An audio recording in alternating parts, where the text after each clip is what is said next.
So that means starting on time. That's the first key to success in a meeting, right, Tim? You got it. Okay.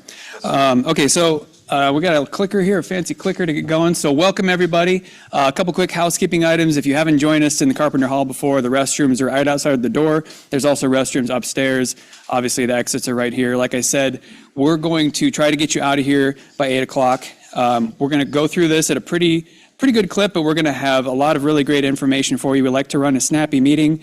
We're going to let the speakers get all the way through. There's going to be a time for question and answers at the end, so don't worry. If you have a question along the way, write it down. And that's one thing I want to just let you know is that you have in front of you your sheets. Everybody got them, hopefully. On the white packet, there's a bunch of pages for you to take your notes. So please take notes there. That's for you to keep and take away with you.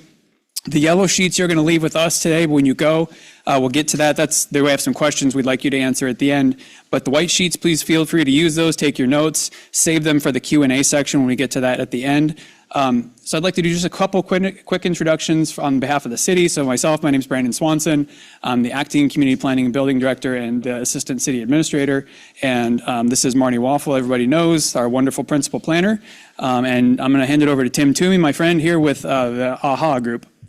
Hey, thanks, Brandon. Tim Toomey here. Welcome again to everybody. So I'm going to introduce our Affordable Housing Alternatives team. They include committed community members who are volunteering from the Sunset Center, local nonprofits, CRA and Carmel Cares, business community, retail, restaurant, and hospitality, city commissioners, and a former city council member. So we are Victoria Beach, Beth Bowman, I don't know if Beth's here, I haven't seen her. Hans Buder, Dale Byrne in the back there. Hey, Dale. Diane Coward, Bob Delves, Stephen Lee, John Mandarago, Rich Pepe, Susan Prest, Christy Reimers, Graham Robertson, who's on Zoom, Nancy Toomey, Tim Toomey, and Mark Watson. So there they are. Thank you very much. Back to you, Brandon. Thanks, Tim. I feel like we worked on this almost. Nice little back and forth. So what's going on today? What's your role? I'm going to step out here with Tim because it's impossible to see what's going on back there. So today's workshop, we are going to give you some presentations on village-tailored strategies to attack an amendment on our existing adopted city housing element. We're going to be looking at enhancing existing programs. And then, as I mentioned, we're going to get to a portion of the evening that's question and answers. So please take notes along the way.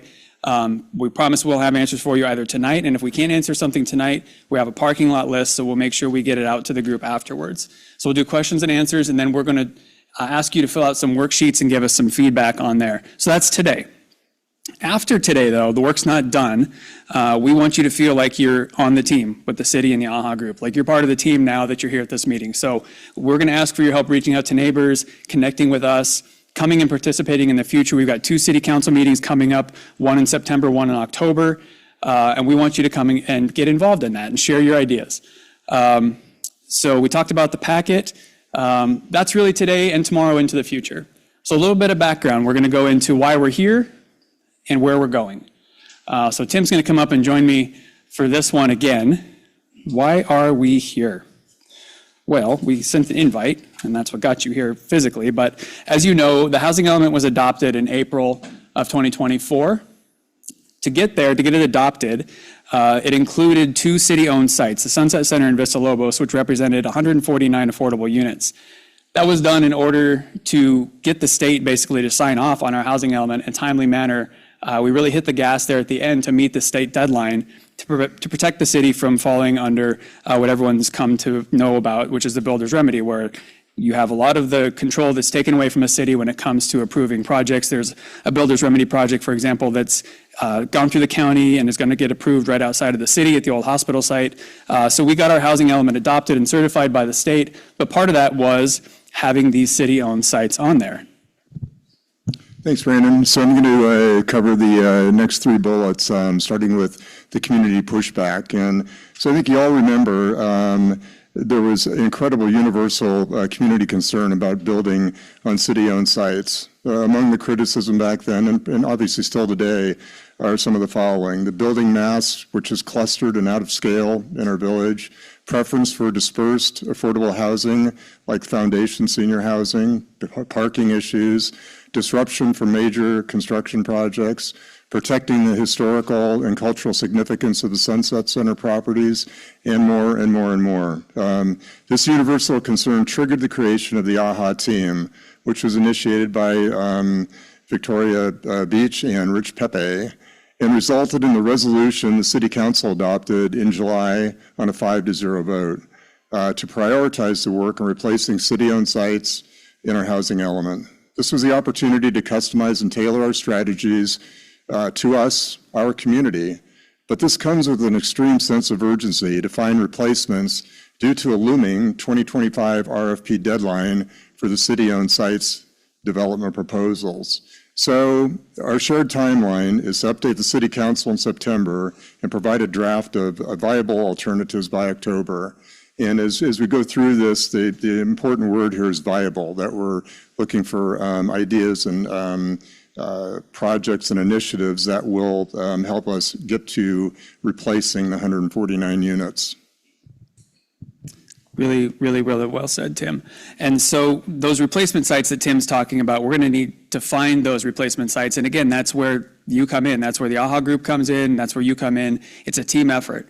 Those sites, as Tim said, though, have to be viable because we still have to go through the process of getting the state to recertify our housing element. So basically, we're going to go through the exercise and revise the housing element, and we have to turn our homework back in, and the state has to sign off on it. Otherwise, it's not certified anymore. And as I mentioned earlier, we want to make sure that our housing element stays certified to protect us from penalties of the state, including, but not limited to, that builder's remedy. So we need to get creative to get the state to give us credit for 149 potential affordable units. And that 149 is the magic number that represents all the units that are between the two city-owned sites. So if we can find a way to get creative and get credit for 149 potential affordable units somewhere else in the village, we can take those off of the city-owned sites. So Marnie's going to come up now, and she's going to talk to you a little bit about what is a housing element. We've been through this a lot, obviously, because we had a long time to talk about this. But we want to give a little primer on it before we get into it. And Hans is going to also lend his expertise on this as well. Great. Well, thank you, Brandon.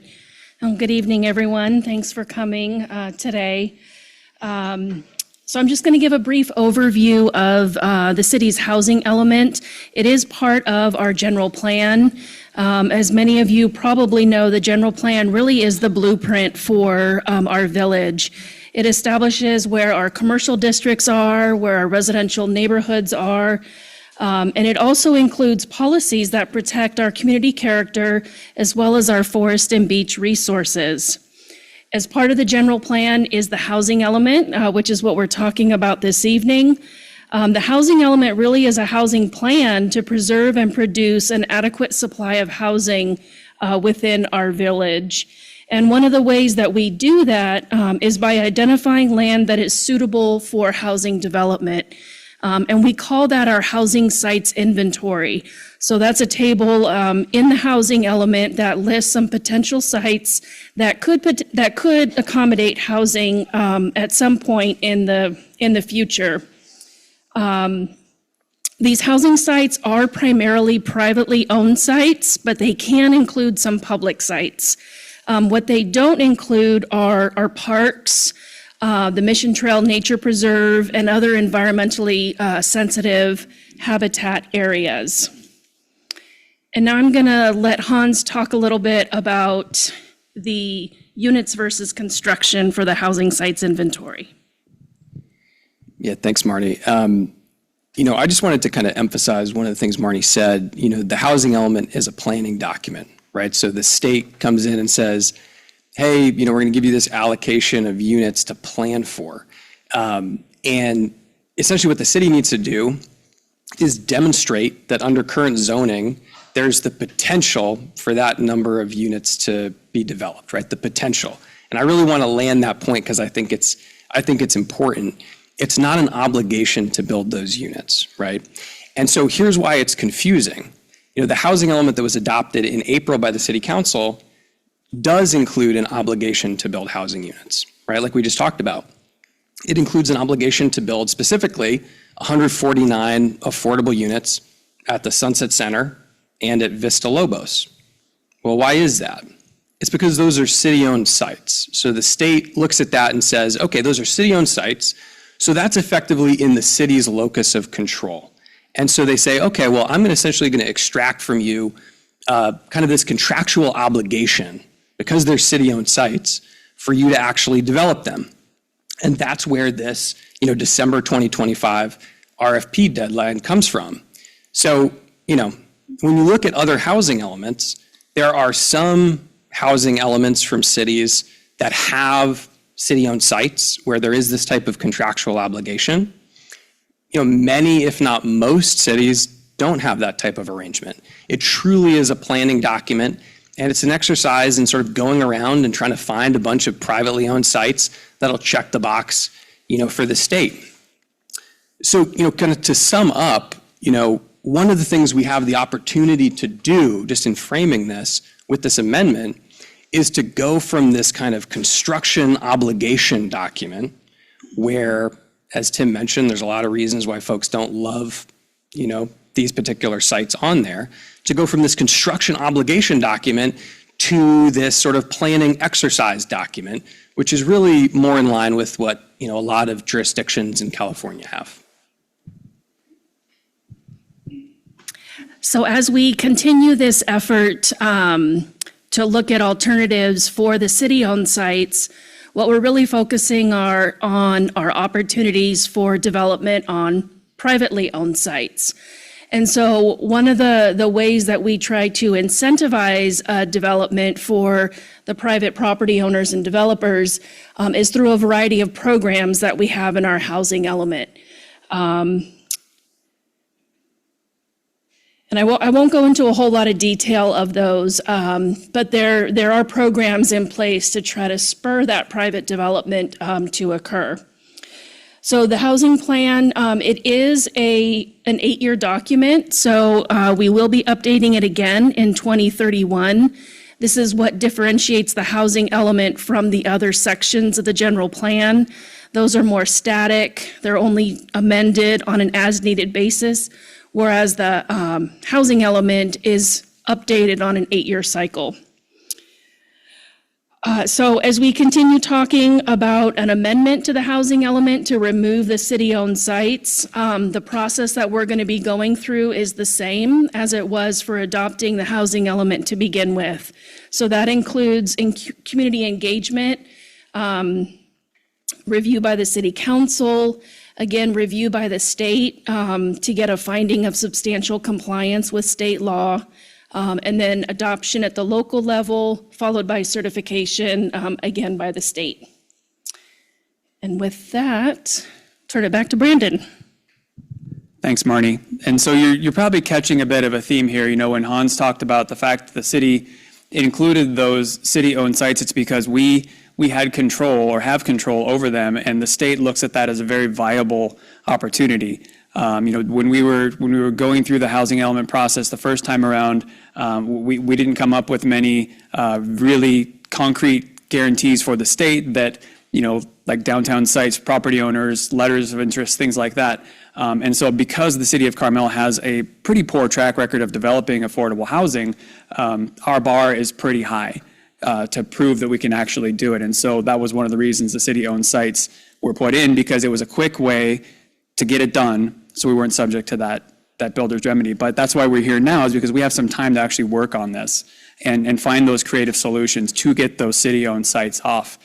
So one of the things to keep in mind as you're working tonight and in the future and being on the team with us is that these are just some examples of the constraints that we have to deal with when we're kind of making that test to pass with the state. Some of them are self-imposed, like having a 2-story height limit. That's something we keep to ourselves. It's our choice to do that. Some of them are things we can't overcome, like the cost, just the high cost of development, our poor past performance, and just our small parcel sizes.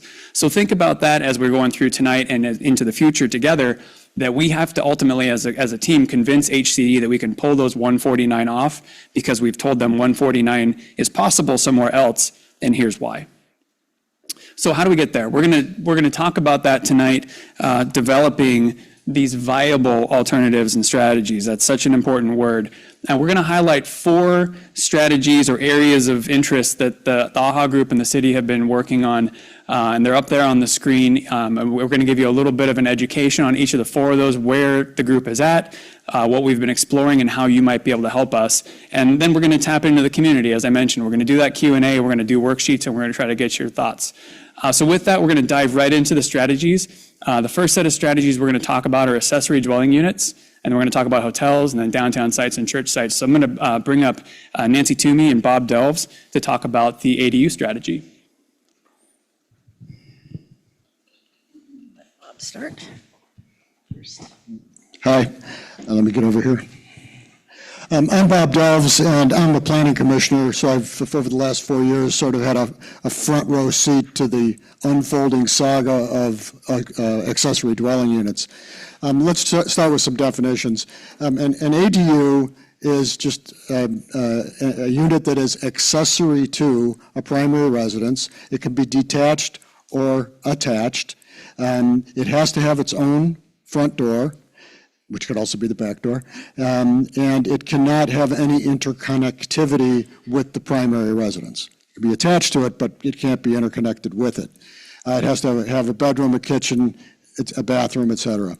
A JADU, a junior ADU, these are interesting, is simply an existing bedroom with an exterior entrance. It doesn't have to have a kitchen. It doesn't have to have a bathroom. It can share all of the other amenities with the primary residence. The background, in 2019, the state essentially came out with legislation that removed local control over accessory dwelling units.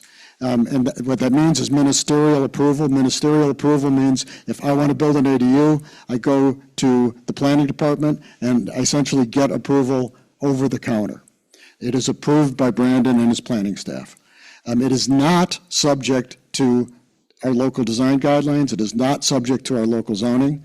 It's subject to state rules, and there's a set of rules that apply. And the Planning Commission can provide no public oversight. Again, as a planning commissioner, it's maddening that I can look at a project that includes an ADU and I can apply our design guidelines to the primary residence, but then I can't apply them to the ADU. Water credits are a constraint for ADUs, but it's possible to essentially harvest water credits from the primary residence. So if the primary residence has older fixtures, toilets and appliances, you can go to lower flow fixtures and more efficient appliances, and that actually essentially frees up some water credits that you can then use to build an ADU with a kitchen and a bathroom. So you essentially harvest them from the primary residence. We've actually had almost 70 ADU applications received since 2019. The current numbers, there are 21 that have received a certificate of occupancy, so they're out there and built. There's another 21 that are currently under construction, so they have building permits. There's another 8 that are ready to have building permits pulled, and another 9 that are in the pipeline.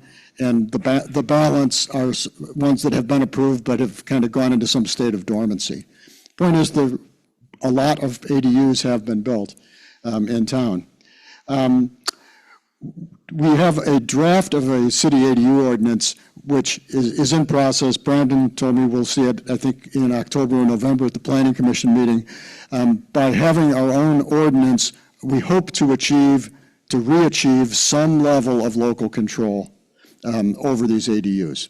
And we won't be able to go into a ton of detail on that here, but maybe later in your questions we can probe that a little bit. The good news is new ADUs do apply to the RHNA. The RHNA is just the target that has been given to us by the state. And the good news is the state has said that ADUs do actually apply. You get credit for ADUs. And better news is you get credit, as we say, in a 30-30-30-10 split. So if we build 10 ADUs, 3 of them count as extremely low income, 3 of them count as low income, or very low income, and 3 of them count as low income, and 1 of them counts as median income. And no deed restrictions in place to do that. It's actually, it's a very good development coming out of the state that we get credit for these. So the good news about ADUs is that they count. I think the bigger challenge is that they're going to proliferate. We've already got 70. We may get a lot more. But on the other hand, we may get enough to solve the problem. The only editorial comment I'll make is, because I kind of play the game of look for the ADU when I walk my dog. I've actually, of those 59, or well, just of the 21 that are already built, or the 21 more that are under construction, I've only found 2 that I find absolutely objectionable. The rest of them have kind of blended in to people's backyards. So it's, as angry as I get as a planning commissioner about this usurpation of our local control, the outcomes are okay. Nancy. Okay, all righty. So here is the focus of the work that we're underway, and this is what I would like to call is cast in jello, and needs the continued refinement of and definition of what these programs really mean, how they work, the mechanics, and the devil in the details. But let's start with the new ADUs. So that was viably described by Bob here in the introductory area, but net new ADUs are a part of what we'd like to see happen and encourage them and motivate them. We'll talk about incentives in a minute here. It is important to note that we're actually across most of these programs that we're talking about tonight, this one also, is that there are already credits or units being allocated to us outside of that 149 count that we talked about that need to be replaced for the Sunset Center and Vista Lobos. So we need incremental ones beyond the ones that are already counted in the housing element today. So we need net new ADUs. And I wanted to also offer that the 30-30-10 model that Bob talked about is also kind of cast in jello as we're continuing to do work with the consultants that are experts in this field, have done tens of units of housing elements across the state. And there are different credits that apply towards the 10-10, the 30-30-10 model. Beverly Hills has a different mix in their area, and we're not Beverly Hills, of course, but we're our own wonderful village area. And the Bay Area, AMBAG. We're AMBAG. We're AMBAG. The area of Monterey Bay area governments. But AVAG, which is up in the San Francisco area, has a different, has that 30-30-10 model. So we don't have in the local area for our regions, which is Monterey and Santa Cruz, there is no absolute defined 30-30-10 model, but we're going with the assumption that this will continue to apply for us. Moving into the next area, garage conversions. Those can and do and have existed, but there's a downside with that clearly parking is diminished through converting a garage to a full ADU. And then, of course, you need the addition of the bathroom and kitchen to make that whole as a full ADU. Guest house conversions are also a target area. There are many guest houses throughout the village that exist today.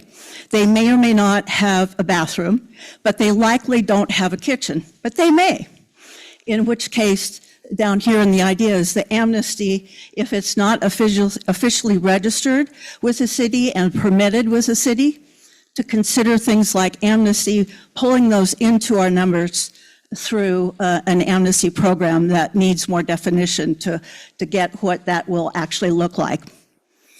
But there, in addition, in the guest house area, that might be a storage unit, it might be a studio that exists, an artist studio. So adding the bath and the kitchen to that would work in the guest house conversion umbrella here.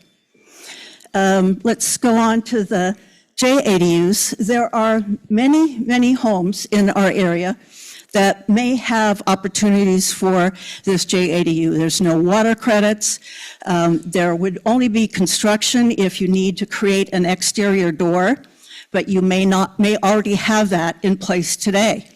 And remember that the JADU leverages all the rest of the facilities of the primary residence. So let's go into the incentives area.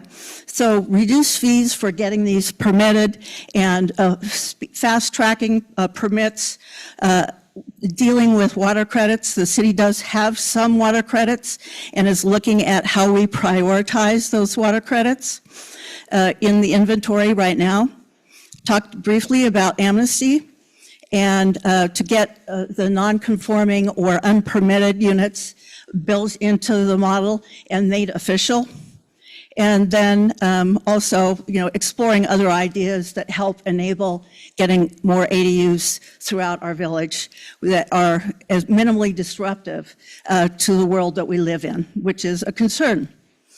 There's a couple of other points that I wanted to make briefly. Places like Hillsborough and Atherton have most of their housing elements being fulfilled, their arena requirements through ADUs. So that's an example of what we could learn from. Hillsborough also has a ADU ombudsman for the citizens to use to help orchestrate and answer questions. And that's a model that we can maybe adapt within the existing staff. One other idea was for those who are house rich but cash poor, there is an opportunity that exists up in Santa Cruz where Habitat for Humanity has been able to come in and work with those homeowners to be able to build ADUs on their property. So there you go. That's some examples of thoughts and ideas, and we'll talk more about this in a minute or two. Now I'll pass to Mark and Tim to talk about hotels.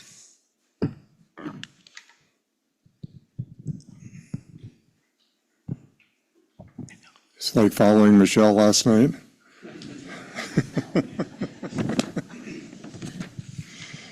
Okay, so Mark Watson and I are going to talk about this potential hotel program. So what we're doing with this already exists in our current housing element today, and we're trying to turbocharge it, enhance it, and try to get a better opportunity out of it. And the way that it stands in the program today is that there's only 5 hotels out of the 40-something in the village that meet HCD's eligibility for this particular program. It's not the employee housing program. This is talking about converting existing hotels to residential units, which we'll get into the details on it. But our constraint on this, and the reason that they're limited to only 5, is the half-acre constraint that Hans was going over. And we're just looking at creative ways to get around that. And we think we've come up with a couple, but they're going to be pretty big hurdles because it's going to require some ownership/developer interest in this model. And before anybody's going to get interested in it, they're going to really have to understand how this works, which Mark is the expert on. So the first bullet here is what this does. The way this works is that older and smaller buildings get remodeled, hotel buildings get remodeled to multifamily affordable housing. And so the hotel owner either remodels their units or they sell to a multifamily affordable builder. These properties are distributed throughout the city and would diversify the housing stock through renovation of existing buildings or redevelopment. So, the good thing on one side of this is that they're already existing buildings. They fit within the village character. That's nothing new, and they're going to take a little bit of remodeling to get spiffed up and ready for apartment living. It will have a lower intensity, commercial versus residential. folks living there, and then it will change from transient to full-time neighbors. The hotel is converted to mixed-income multifamily residential units, so it's not all affordable. It's along that spectrum that Bob was talking about on the ADUs or the 30-30-30-10. This doesn't follow that model, but to make this pencil out, so to say, it's going to require a mix of mixed income. Maybe some low income, moderate, and maybe even a couple at market rate. So it's going to be a combination. But this provides housing opportunities that are currently scattered throughout the village. And again, it's repurposing existing housing that already is a part of our village fabric by their small scale and fit. Then the last one is the next phase of this would be, well, when these hotels get converted to apartments, where do the hotel rooms go? And so in this model, the hotel rights, and this is one of the incentives that's in the housing program, these rights would be sold to either another hotel or a hotel developer. Basically, the hotel rooms will be retained by transferring them while increasing the affordable multifamily housing rental stock. So it's not increasing hotel rooms, it's moving them to another location or to be added to existing hotels already. So the big question, I'm sure that it's in everybody's mind, it's in ours as well, is, well, where is that location? And this is a concept right now. We don't know. There's not a lot of vacant land around to build structures like this. So that's to be determined, but it's going to have to meet, all of the requirements for, in building restrictions, to make sure that wherever it ends up, it fits with the village character. And not to get into the residential zoning area. So there might be some of these hotels that could be in R1 districts, like there's going to be one. If that happened to qualify for this program, the new hotel or replacing those hotel rooms would go into the commercial district. It would not go into the residential district. And when you look at the map of the hotels that kind of fit into these categories, they're north of Ocean, Mission, San Carlos, Junipero. They're already in multifamily neighborhoods, where it's a combination of apartments and hotels. So that's what we're looking for from you tonight is, how can we make this work? How will it work for you? What are your thoughts, your concerns, and ideas on the two following bullets? Conversion of small existing hotels to multifamily residences, and this hotel room rights shifting to locations in the commercial district, possibly in a new hotel and or in additional hotel rooms in existing hotels. So something to think about, and I'm going to hand it over to Mark, who is going to put a little bit more expertise color to this. I don't know about expert. I think Tim did a pretty good job outlining that. I just wanted to speak to what I think is, being a hotelier here in town, what I think is a special opportunity with this program, because many of the smaller inns in town, the older properties, used to be apartments. So I know one of ours used to be an apartment complex. So converting those back is a lot less expensive than building something from the ground up. They already basically have the infrastructure. And so we do have some aging hotel stock here in town, predominantly these smaller 10-room, 15-room, 20-room properties. And so if we were able to sell those rights to those hotel rooms, which is very valuable in Carmel, since we have a cap on the number of hotel rooms, which I have 925, I've heard 960. I'm not sure what the real number is, but it's under 1,000.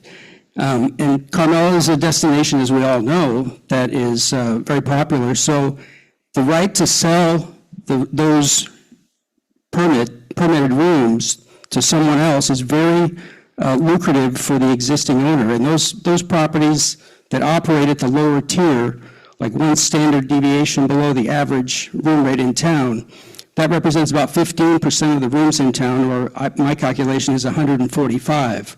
So I'm not sure we get 145 of those converted to housing, but it is a big opportunity to try to cut into what we need to create. So the benefits are that the older and smaller hotels that are operating at the low tier in town, it's very hard to make a profit. You know, operating costs have gone up, insurance has gone up, labor costs have gone up. So it's very difficult for those properties to turn a profit. So this is an opportunity for them to cash in on their right to operate, convert the property, or sell the property to a developer who would convert the property to affordable housing. I ran some rough numbers on housing at the low income level and looking at the cap rates that are used today. And it still pencils out very nicely to make a profit if you're not building from the ground up, if you're going in and converting existing buildings. So that's a benefit for those properties. It's a benefit for the person who buys the right to operate those units, and they could either stack it on an existing hotel site, or, as Tim said, there's not a lot of other opportunity. So I think that's the best opportunity, is to look for a hotel site that has the room to do that. And so that would increase the TOT revenue for the city to improve that 15% of the hotel stock.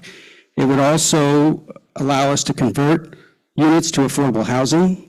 It would also integrate the housing into the community, as Tim said, scattered in small units, rather than one big, large apartment complex. Now, we probably need some additional incentives to get this ball rolling, and that would be, as Tim mentioned, including smaller lots that are less than a half an acre. And if we have a specific plan that we can develop for those smaller lots, it's a good chance we can get that done. It also would be nice if we could, for a developer, to include a mixed-use lodging component. Newport Beach added this to their plan, and what that is combining hotel-branded residential units with hotel amenities to create multiple revenue streams. So some of you may have heard the concept of a condo hotel. It is a trend in the industry, and what you do is you get residential units that are operated by the hotel, and in this case, we could limit them to, restrict them to only being in them 6 months out of the year. The other 6 months would be operated by the hotel and generate TOT and room revenue for the city. So that's an option to look at. Newport Beach did it. I think it's a good idea to incentivize developers to come in and do this, because going to another hotel site and adding rooms is not going to be cheap. Having the ability to sell those residential units would generate revenue to help cover the cost of construction. It also, having those residences in the hotels helps offset the seasonal revenue declines that we see. It also generates income for the city in the form of property tax revenue as well as the TOT revenue.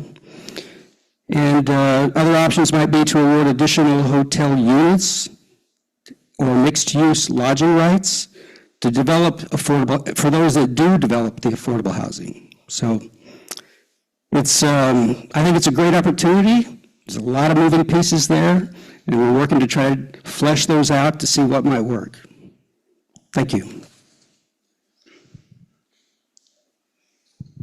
Great, thanks, Mark. So Hans is up. Hans Buder. Hey, Hans Buder again. Okay, so the next strategy we wanted to talk about was trying to get credit from the state for sites in the downtown area that could be added to the sites inventory. And again, I think this one, I think clarification is helpful. So just because, we list a site in the downtown area on the sites inventory, there's no commitment to redevelop that site. It's just a site that checks the boxes for the state. So they'll give us credit for projected units toward that magic number of 149. And unfortunately, the state has these sort of poorly designed kind of one-size-fits-all rules that, as you can imagine, make it pretty difficult for us, here in Carmel. And I'll highlight a couple of them. One is this 0.5 acre, this half-acre rule. And essentially, to get credit for those low or very low income units, you need a site in the state's eyes, it's half an acre or larger. And so obviously, we've got small lots here. Half an acre is 21,780 square feet, right? So it's a tall order. The first go around, the city was looking primarily at individual parcels. You actually can aggregate multiple parcels and count them as a site.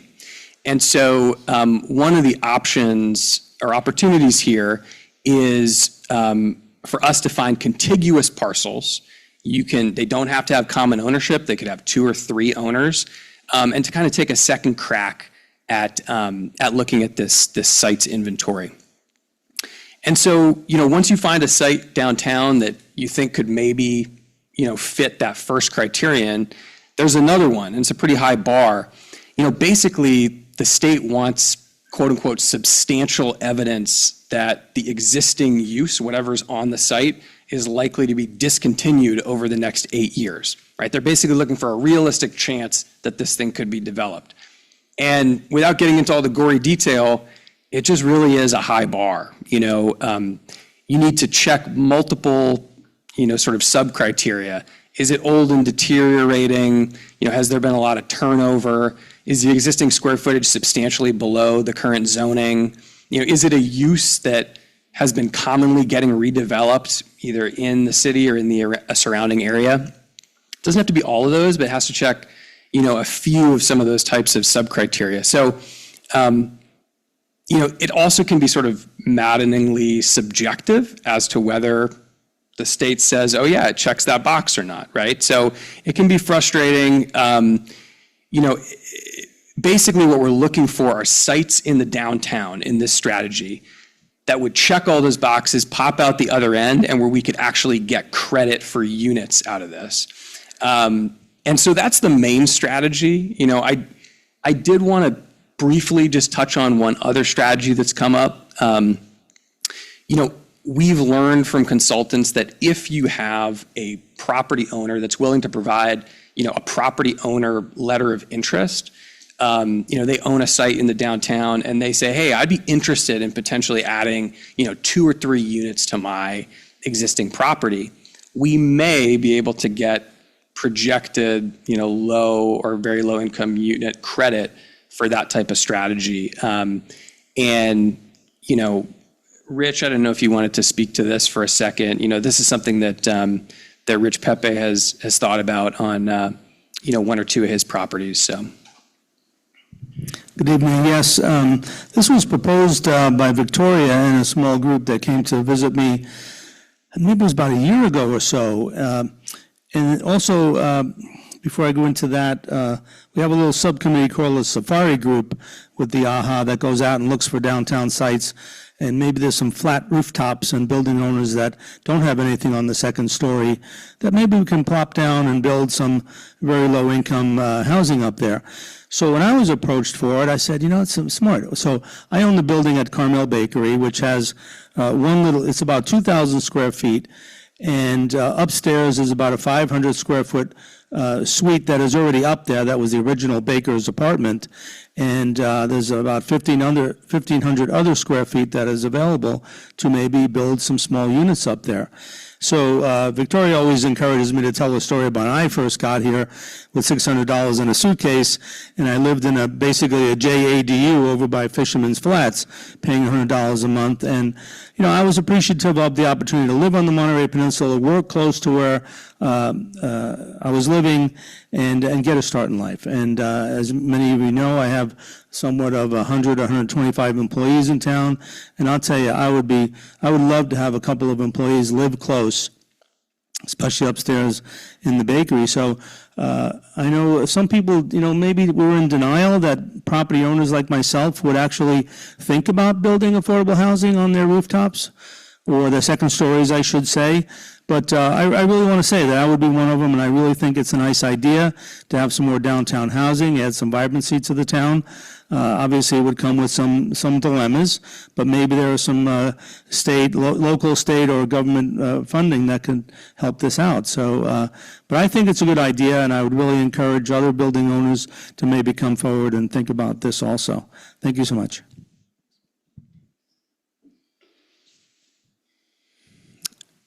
Chrissy.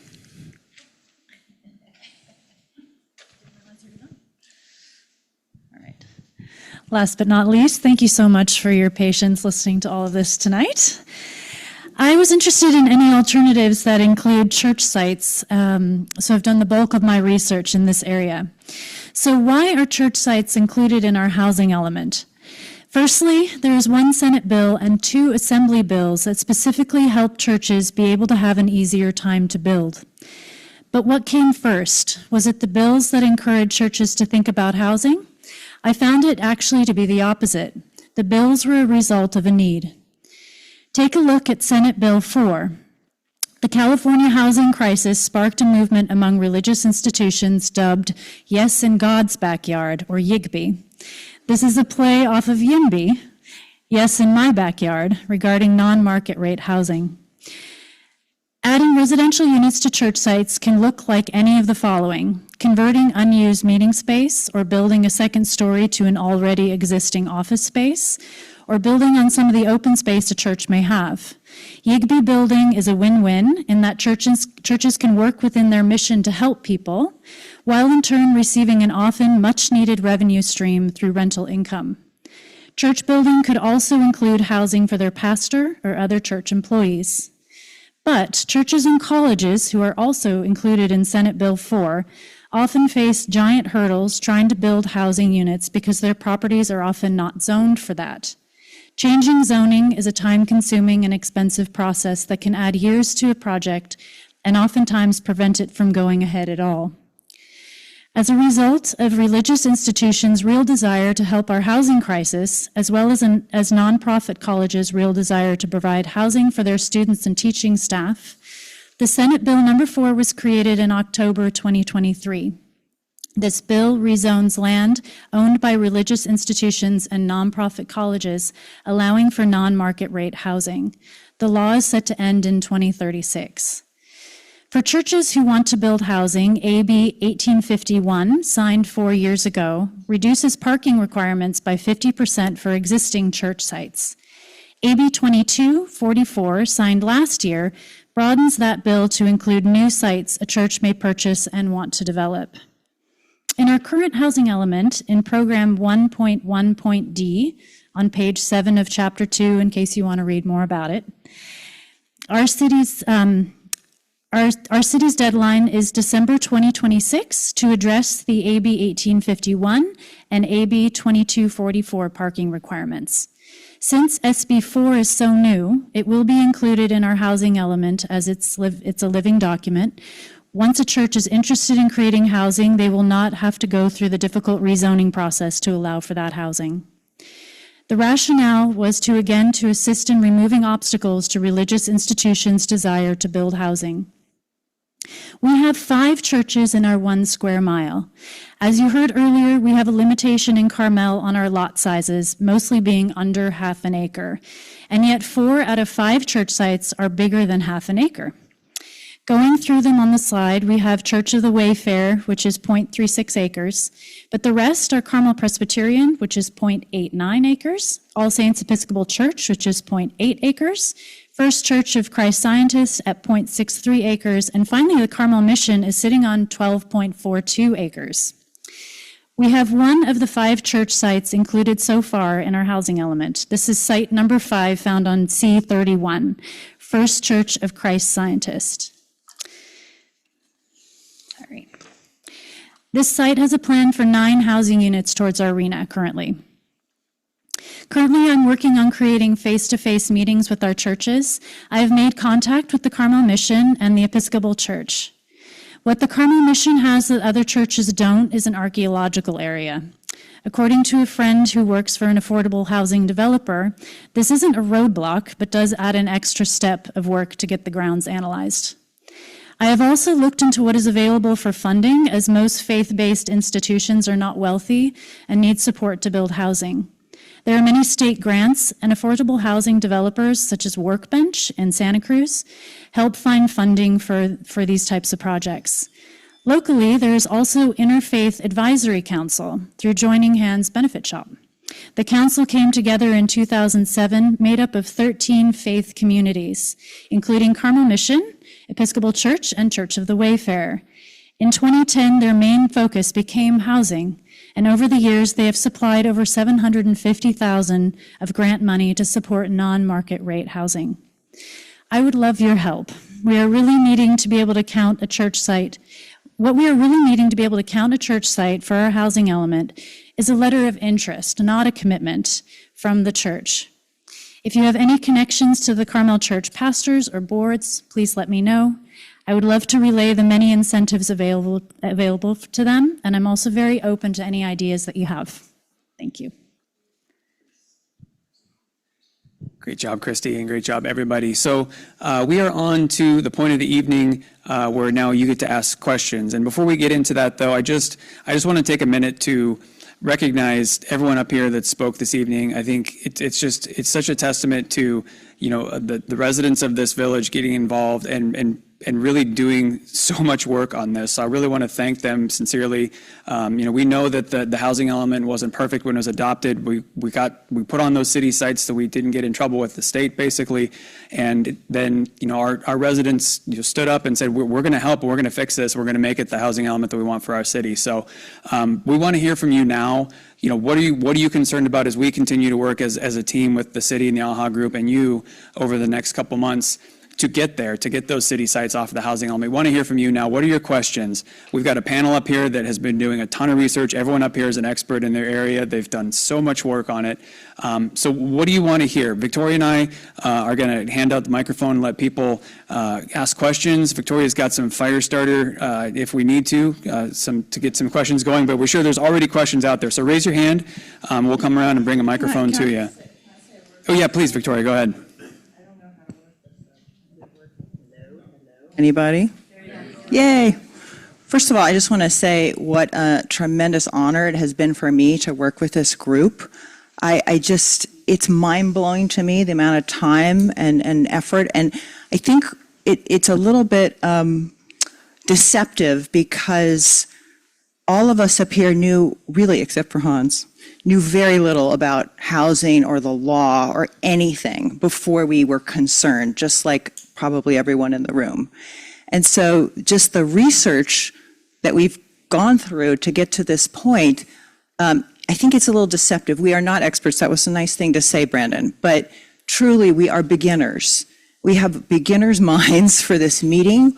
We just got the council's cooperation in July, and here we are in August reaching out to you for help because we really, except for Hans, don't know that much about this. We are trying to educate ourselves as quickly as possible.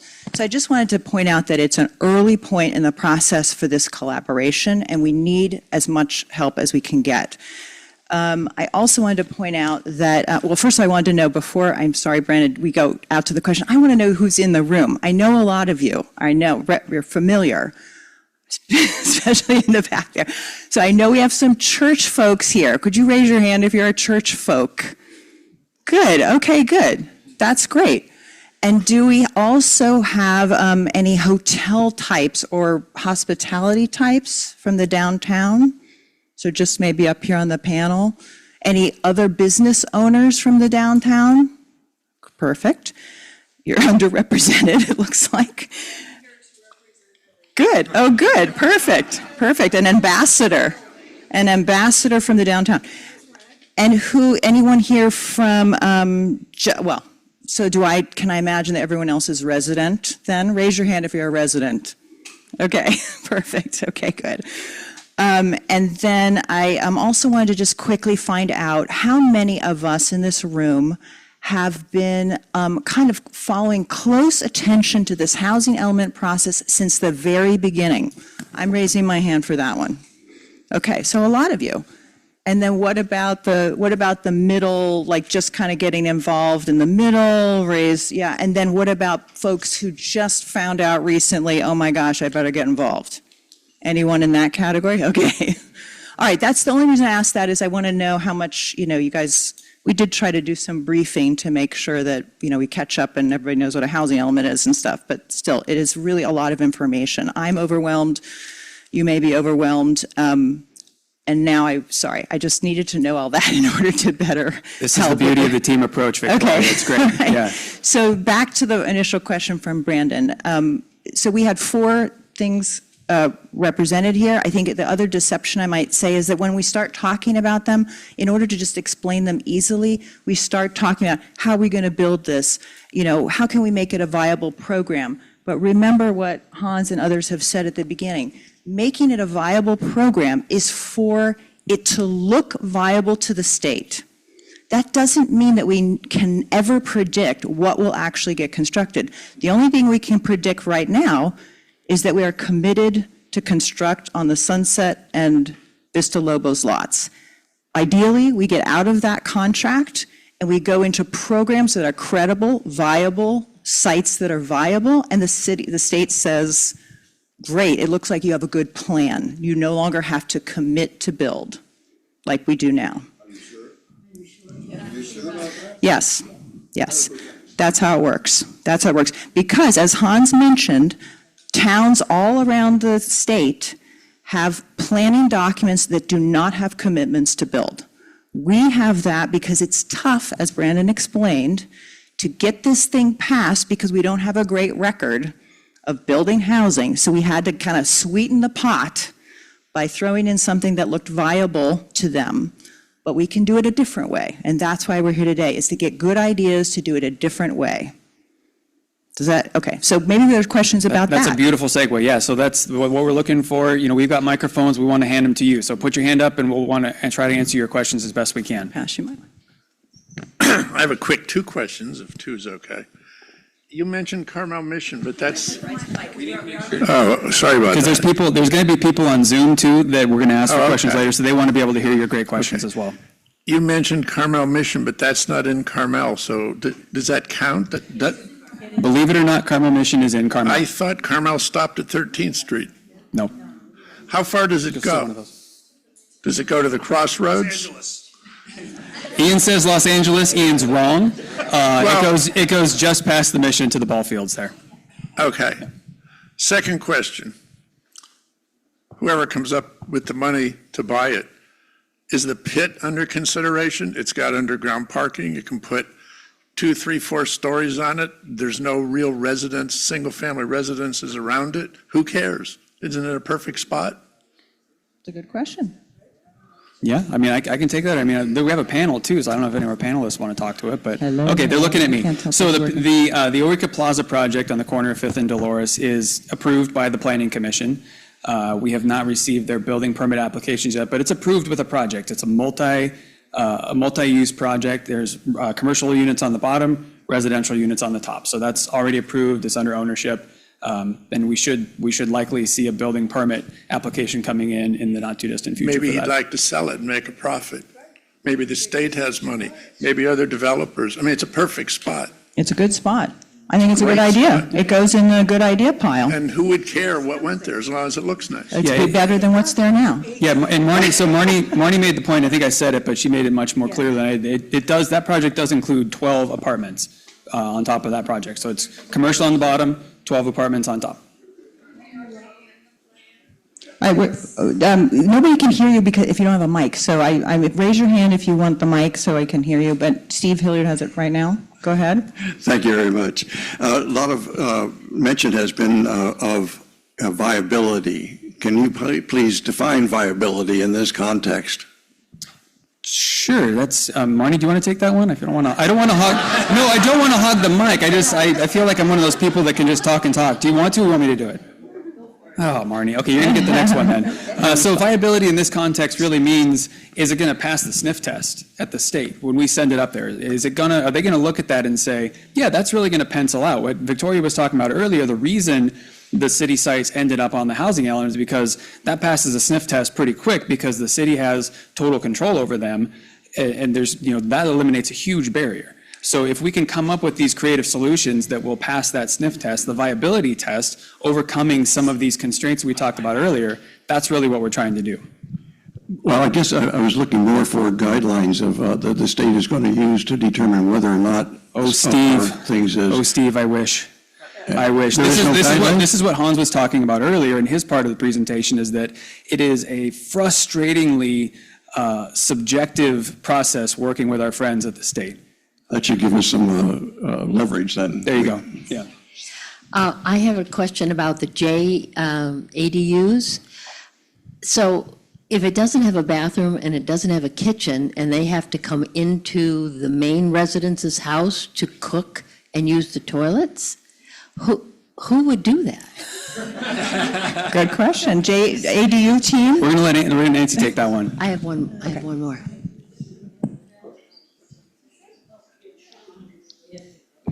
Okay, now we're on. So the ADUs, whether it's a JADU, but JADUs, you're specific because it shares the primary residence facilities, will commonly be used by a family member, by a caregiver, by those types of profile of folks that are friendly and trustworthy, et cetera, within your household. They can be a pure renter if you've screened them appropriately, but that's up to you as the homeowner and the JADU provider. So does that give you? Yes, thank you. I do have one Another other question? question. And then I'm going. It's my understanding that San Jose has just said that you are now able to sell your ADUs that you've built on your property. Yes, and that is, and the city, these folks here have got to opt into allowing for that. So if the So the city, deed would say that can't be sold to somebody who then's not going to be able to use it as after maybe 5 years, the state's forgotten? No, so what Nancy's no. saying is what the state law. said is that cities can create that program if they want to. Currently, the city of Carmel-by-the-Sea does not have any rules that says you can sell your ADU, and I'm Right. guessing that there's not going to be any rules. I can't speak for city council, but I'm guessing that's not going to be a popular thing to say you can Yeah. sell it. So unless our city council said, we want to have that law on the books, doesn't apply to us. My nephew lives in a house, a rental house that he's in, and the owner just put an ADU in the back with all the requirements, and it is right next to his bedroom window, and the driveway, the path to get to the door goes right by his front door and stuff like this. So will there be lots of control by the city planning department to make sure that these types of nightmares don't happen? that's yours. Well, you mean, okay. well, yeah. So Nancy talked a little bit in her presentation about objective design standards. And when the state stood up all of these regulations with ADUs, what they were trying to do is get the local city out of the way so that ADUs could be built. Well, what they said was you can stand up objective standards, meaning an objective standard could be the door for your detached ADU has to be facing away from a driveway. That's a yes or no question when someone comes in for a building permit that you can check a box. Those are objective standards. Think like building permit stuff. So the ordinance that Bob talked about in his presentation that we're busy working on includes things like that, objective design standards that address those unique things to the city of Carmel-by-the-Sea that we want to be done. We can also address design things. The objective design standards, an example would be the ADU has to be the same color as the house. That's a yes or no question. So we can get some control on ADUs through objective design standards, and that's part of the ADU ordinance that the city and the Planning Commission is working on right now. Great questions, and I see everybody's hands were, I just have a quick, in Yorba Linda, they just built senior housing. And I don't know why you don't use the word workforce housing. If you make $20 an hour, that's $41,000 a year gross. That's not the net for a family of four. So when you say low income, I think you should use the word workforce, and we have caretakers or beginning school teachers and people in the community like they did in New York. They said, let's take care of our poor. And that means workforce people and seniors. That to me would be better wording and sound better and be helpful to seniors and workforce. nice comment. Yeah. I'm assuming that existing ADUs and JADUs do not count toward the count, is that correct? You can answer that. I mean, before the 70, yeah, built before the 70. So our planning period officially started on July 1st. So any ADU that's under construction, that completes construction after July 1st, we get to count towards our 349. Okay, so JADUs as well, if you have something that could be a JADU in your house, but you've never called it that, it doesn't count even if it's, I mean, you have to have actual construction going on, you have to. All you would need to do is pull a building permit to establish that JADU, demonstrate that you have that exterior entrance, and then we could count it. So there could be a number of JADUs that would meet the criteria where people didn't have to do much at all. Okay, well, that's something. Also. And I didn't, Carol, if I could, I didn't pay you to ask that question, but that's one of the things, if you saw in Nancy and Bob's presentation, that's one of the things we're asking from you all tonight, to be part of the team. Like, if you know somebody that has one of these guest houses or a JADU that has never got it permitted with the city, like, one of the things we're going to be doing in the program, so remember what we're doing is we're amending and supercharging some of the programs in our housing element. One of those things may be creating this amnesty, free permits, whatever, for conversion of JADUs that haven't existed before. So we might be able to create a system where if you just come in and say, hey, I got this, give me a permit, it could be free, I don't know. But so this is what we're here tonight exactly for, Carol. I promise I didn't pay her to ask that question. Thank you. Okay, and the next question is there any control on whether people live in any of these? Like, a lot of people have built or will build ADUs for their family members to come twice a year, you know, and it isn't affordable housing or anything like that. Is there any policing or? No, the short answer is no. No. The short answer is no, and that's sort of that calculation that we saw that Nancy went through of the 30, 30, 30, 10. Okay, thank you. I'm trying to keep an order. This young lady has the mic, and I will raise your hands, guys, so I can keep track. Thank you. So are you saying basically this could be solved through ADUs and JADUs if we had another, if we subtract Mr. Pastor's, we would need 137 more? So remember the number 149 that we're trying to get to, those are the affordable units. So they can't just be market rates. So the 30, 30, 30, 10, that thing that Nancy was talking about earlier, that takes the total number of ADUs and breaks it up across those categories. The 330s help us with the affordable, the 10 doesn't. So if we get 100, 90 of them help us with the affordable. They would basically help us get off of the city sites. So, Can you just say that math one more time? So just tell me how many units that you have to have to meet your 149? So we have Gross total. We have to get 149. No, that's the low income you said. Correct. So all of the sites, all of the units on the city-owned sites are affordable in our housing element. So in order to get them removed, we have to replace them with 149 affordable units somewhere. Okay, so go ahead. Well, I'm still lost on this issue of the 30, 30, 10 and what makes it low income. For instance, let's say that I just say that the lower half of my house has outside doors, right?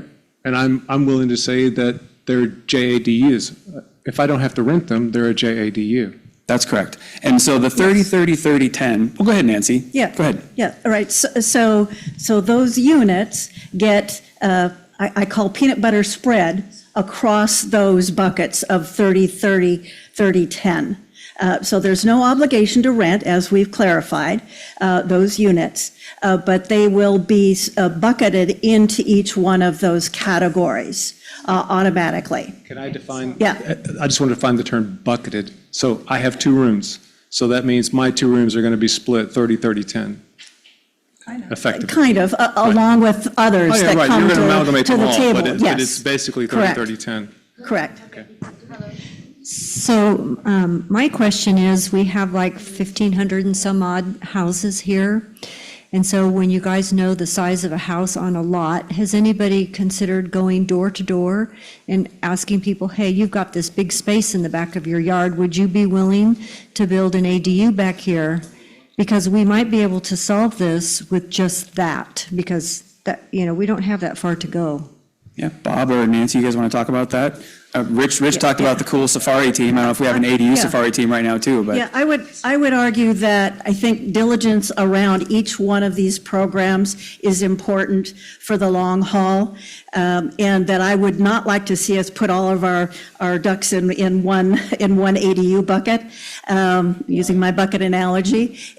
It's because those will increase the footprint of many lots if they're a net new ADU. The JADUs don't have to increase the footprint of anything that exists. Let's let her finish. Yeah, Just please let her. Parker. Just let her finish, please. Yeah. Your guys are vultures sitting up here. Just Opportunists. let her finish, please. Just let her finish, please. And we can't hear you if you're not on the mic. So there are opportunities in each one of the programs, and the program folks can talk to that. And there may very well already be some of the hotels that are looking to convert to housing, because that's a part of their long-term roadmap. And/or they want to exit out of that business. So it's their property. They have the rights to move forward down a path that meets their business objectives and their personal objectives. So we need, we all own property. Well, don't necessarily all, but a lot of us own property, and we can do with those as we see fit that fits within the guidance that the city and legislation and rules provide. So there are guidance, but it's still an opportunity. I don't know if others want to speak to that as well. And can I just bring up one quick reaction here, which is that it really doesn't matter what Nancy's preferences are or my preferences. What matters is what we can come up with to replace these sites. And if it turns out that we have over the number that if we squeak through, we can only do it with ADUs, then great. If it turns out we can't get there with ADUs, then we might have to have a different path. So in some ways, it's a little premature to figure out which way are we going to go. If we go on a neighborhood safari and it turns out we get 200 people, then good, we don't have to do anything else, maybe. And also, real quick, we don't know that. We're still in the beginner mindset. We don't know if it turns out that no one's interested in registering an ADU, and so we have to go to some other program. And we, as a community, will ultimately decide what are our preferences once we have options. We don't have any options yet. This gentleman here is next. Yeah. Can you hear me? Okay. No, it seems to be. Yeah, okay. Yeah, so here's my question. It seems that the hotel conversion and transfer thing creates an investor asset class, which is a tradable commodity of a hotel credit or room credit, whatever you're calling it. My concern is that an outside company can acquire a lot of these because they'll be market-based transactions. So some hotel chain acquires 100 hotel credits,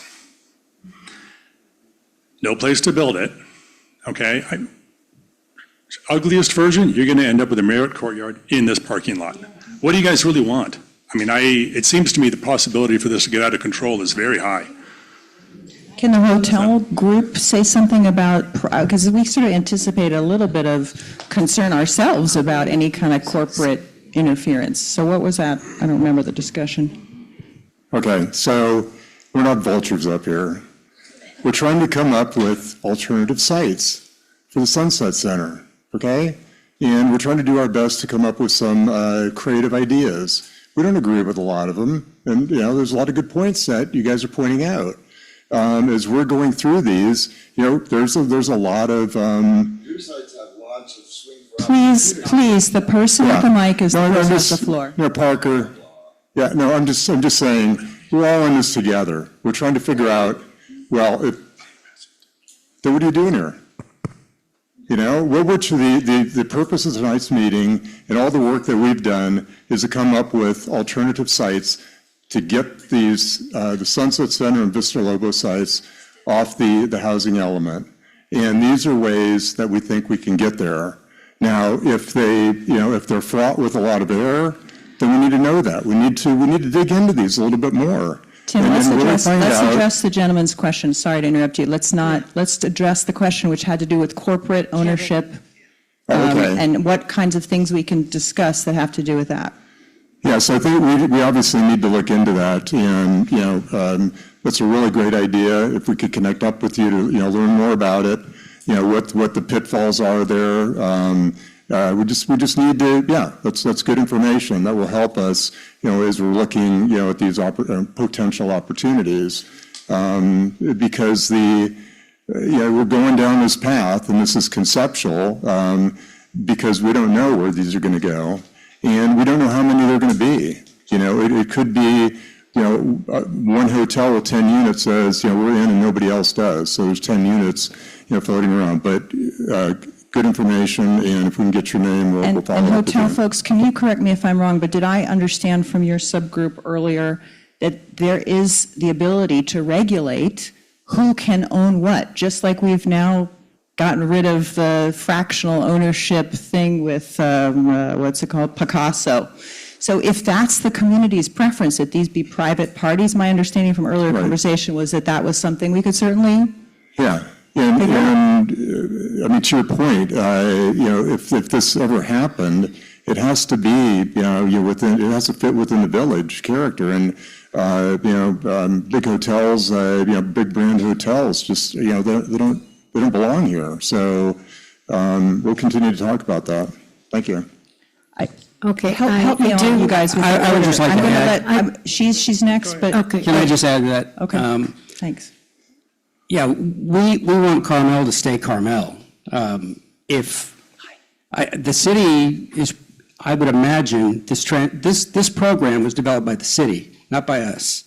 We're trying to make it more effective. We're trying to make it real. And the city is able to regulate what happens with those hotel rooms, because they would essentially be stored with the city. The transfer would be transferring to the city, and the city would be transferring them to the buyer. So I would imagine there'd be some control. I'm not a developer. I don't understand how that might work, but there is a conscious effort by this group that anything we do maintains the character that we have. We don't want to see Carmel change. We want to see it get a little better in the ways we can make it better. And Parker, if you want to get together for a cup of coffee, I'd love to know what's on your mind, because you seem very angry. And I'd Okay, like to. let's take it back to housing, Okay, this lady's next, and then this lady. Okay, in addressing, I have two questions. One, in the interest of keeping Carmel interesting, I think we also have to make it amenable, addressing the interests of those who need the housing solution that we need to bring to the table, because we had a requirement, a housing element for 349 houses, adult, 4 different categories, and 149 of those are affordable housing.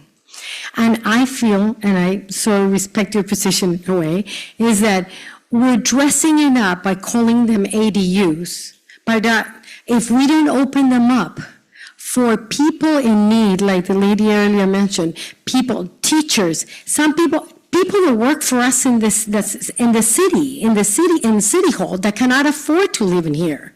People that have to commute to do the services in the hotel, in the restaurant industry. If we make them ADUs for my kids, I have 2 kids, when they visit, so that they come twice a year, that's not right. So I'm thinking more like, as we build ADU solutions, they should be really to make the solution for those that need housing that work in our city, that help us, whether it's a person providing assistance to somebody who has a need, or a person who works. If we can make it amenable for some of the, look, I used to teach at California State University, Monterey Bay, for some of the students that work, that have 2 jobs in order for them to be able to get education. So I am asking you more, as you think of ADUs, let's not paint it like ADUs because it's going to be in my house next to me, but it's going to be just for my kids or for those friends that visit me once a year. Let's make them, I know, Brandon, you just said, we're not going to police. We're going to not even know if they're going to be occupied. So what? We're building 149 ADUs for no use? For the purpose of meeting the requirement of checkpoint that we met the need and nothing happened? No, California has a horrible housing issue. The country has a horrible housing issue. My kids cannot afford to live in California. They have to live in the East Coast. And they have PhDs and master's degrees. So let's make it an ADU that is really, I would love to police them. I've seen them going up. I work in the city every day, and I've seen the ones that come up, and some of them are very tastefully done, but they're empty, like a lot of our houses are empty. So I will question the work of this group to think of really ADUs that are applicable and are usable for our community. Number one. Second point, no, the mission, I just want to have one comment. The mission, just have a question. The mission has a school next door. Is that a usable site? Yes. Okay. Yes. I'm going to just quickly make a comment. I appreciate the comments. Please, let's try to keep it brief. Sorry. But also that part of what this group is describing, just so you understand, is the parameters in which we have to work. Brandon, all he said is there is no requirement from the state. That doesn't mean that the local folks can't make requirements. That's a whole other discussion. Just so you know, no one is advocating for empty or full ADUs. We're just telling you what the state parameters are. Now to the downtown. Oh, sorry, Hans, One thing go I was ahead. just going to say, on that point is, first of all, I appreciate the passion, and those are good points. One thing that the ADU group has talked about is, could we have a matching program, for example, for city employees? Like, I know a city employee I'm thinking about that, like, I'm friendly with and rents here in town and can't really afford to find a place, is about to get kicked out. So, I think having some type of matching program there for, city employees, Carmel Unified teachers, like, I think there is a chance to kind of make it a win-win. So that's something we've definitely been thinking about. Okay, downtown. Yeah, Ambassador. so I'm a second-generation business owner, third-generation resident. My business is, I have a gallery that's been here for 44 years, one of which represented, this is Zach, introduce yourself. I'm Zach Weston, fourth generation in this area, yeah. Yeah, An artist so I think represented by one the of the gallery. artists that I represent that's this community is really famous for. We are the tenants. So I think it's really important that everybody who's up there making the decisions knows who we are that need housing. Because I was told that I was the first person to ever go to a city council meeting and said that I needed a roof over my head. If I didn't have an apartment 2 blocks away from where I lived, or where I work, like, I wouldn't have made it through the pandemic. We were only able to be open by appointment. I had to run back and forth. I mean, we need a place to live. So while you're up there saying, oh, well, let's figure out how to, fix this in 8 years, or the workaround about, why not use Sunset Center? Patrice gave you a beautiful proposal. You didn't even bother responding to it. Is a concrete wall really more important than a roof over our heads? I mean, it's just, I want to see you guys actually do something for us. Because there are a lot of people who work here, and if you, to those who say that, you don't want Carmel to change, unless you want to see a town full of Chipotles and Louis Vuittons, I mean, we need the people, the small business owners who are already paying 6 figures a month in rent, and then you expect us to pay another $7,000 a month for a 1-bedroom apartment? I mean, what is affordable? How are you defining affordable? Because I know a doctor with a $4,500 a month housing budget, and he still couldn't find a place to live. So nobody up here is a decision maker? Guess who the decision makers are? You guys. Nobody up here is a decision maker. Hi, my friends and I need a place to live. We're not strangers. We're not invading. We're not on what, I don't know what you think that we don't exist. I've been told we exist. We really need your help. We're your artistic community. We're your musicians. We're what make Carmel, a town. It's not just about the residents. It's about your small businesses, your cute little coffee shops, and your galleries, your artists. So I implore you to think about us too when making these decisions and thinking about your community. So it would really mean a lot to us. Thank you. Well said. And we have a gentleman here, sorry, that is ahead, I believe. Okay. There you go. Hi, I'll lower the temperature a little bit. I actually have a question. Just out of curiosity, I'm new to town, been here about 4 months. Is there, when you define affordable housing, are there rent controls in place?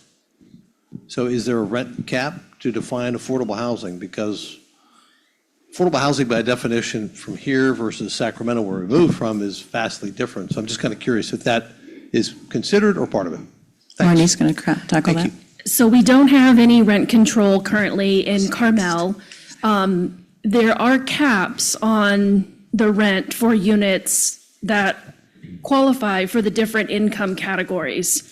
And so that is part of a program that does need some accountability and some tracking. But yes. Good question. Back in the back. Thank you very much. Is this on? Thank you. Just a couple quick things and I'll pass it on. Will there be any leniency for taking down trees? Because a lot of properties around here, they have space, but they can't take down a tree. Next is, will we, as property owners, be able to bring an ADU into, say, the property setback? The city and the property setback, because we pretty much are responsible for that, we're liable for that, we pay taxes on it, but we can't put anything in there. So next is, how will we address parking for all of the influx? And the last part is, I wonder if we could do some kind of property tax incentive, like if people really can prove every year that they are renting out their accessory dwelling on their property, then they might get some kind of property incentive, or as you say, building incentive or something like that. So thank you very much. Lots of good ideas there. Those were Thank you great so much. ideas. I think Victoria, that was. let me speak to that a sorry. little bit. Yeah, let me just Mike. speak to that a little bit. So, and this is great. So the purpose of tonight is things exactly like that. So we've been talking about supercharging programs. So in your sheets, Marnie's up here taking notes too, in your sheets, if that's something that would make you want to build an ADU, the fact that, you know, the rules got changed so that you can take an extra tree down, or that you can build in the setback, or that you get a tax credit. Like, let us know that, because that's what this exercise is ultimately going to be, is amending the housing element to supercharge these programs in a way that we can create things, not just ADUs, but any of these other programs, ideas to make them better, more desirable, the incentives more realistic for people. So those are really, that's what we're looking for tonight. Thank you. And everybody, please remember to write stuff down on your yellow sheets that are staying behind. Anything you've said out loud, you can write down so that we can have it on in our record and everything. Victoria, we've had a couple people with hands up on Zoom for a while. Can we go to the Zoom? Well, we also here, let me let this lady go first, and then we'll, it's a long I line. have two questions, and one is, we have an awful lot of housing stock that's not occupied much of the year. Is there any way, like if somebody's been part-time and they sell it to a full-time resident, would that somehow count? Can that be, I don't even know whether there'd be a mechanism to track that. But that just seems like there are all these houses that aren't being used, and that would make a big difference if they were. And the other is more of a comment, which I'm hopeful that we could consider sort of a hybrid, maybe, don't throw eggs at me, maybe build on Vista Lobos, but not Sunset Center, or make it fewer units on one or both lots. We have enough other things to come up with. I just wanted to throw that out as maybe not completely eliminate those from consideration. Good comment. And remember, again, write everything down. I know Dale's next, but now Brandon's going to the screen. Yeah, let's get one of our friends on Zoom. Tasha Witt, if you want to go ahead and unmute yourself. Can you hear me? Yeah, we can. Thank you. Hi, guys. I just wanted to say it'd be really helpful if you have the people in the audience say their names. I know you can see our names on Zoom, but it really helps maybe also for yourselves to answer their questions or get in touch with them later. Also, I would really appreciate if people could refrain from the emotional parts of housing, because I think the job of the people on this panel are to replace, they're seeking to replace the city-owned parking lots. And, you know, whatever type of housing we do, we're going to need parking. So I think it's a worthy goal that they're doing, and they should be applauded for their volunteer work. And I think that all of the emotional type of questions about housing are not things that they can answer. They're just trying to find sites that are not our parking spots. Thank you. Thank you, Tasha. Dale, we want to stay in the Zoom room, Brandon? Yeah, we got one more on Zoom, so let's finish out Zoom and we'll keep an eye out for others. So Marlise, I believe. Oh, we just lost her. No, go ahead. If you unmute yourself, please go ahead. Hi, everybody. My name's Marilise Voss. I'm an incoming resident next year. My son will be starting at Carmel High School next year, and I am getting to know our future community with researching all of these issues and attending this meeting tonight. I want to thank you for a well-run and organized meeting. I served on a similar affordable housing committee here in Chevy Chase, DC, where we live. We are your sister community in having historic architecture built at the same time period of equal, unique character. We have a history of redlining. We have a target on our backs to overproduce affordable housing to make up for our regrettable history. And so we've been targeted by the District of Columbia, which is the equivalent of our state, with a very high bar. So I really empathize with so much that I'm hearing tonight. I did spend a year doing very similar research. So I especially want to thank the committee members for the work that you're doing. I know how tough it is and how well you're explaining everything so that even an outsider like me, hopefully a future insider, can understand it so well and be able to jump right in. I just want to really praise your community for how organized and thoughtful this all is. What I would like to ask is I'm unsure how to interpret one aspect of what I think I may be hearing.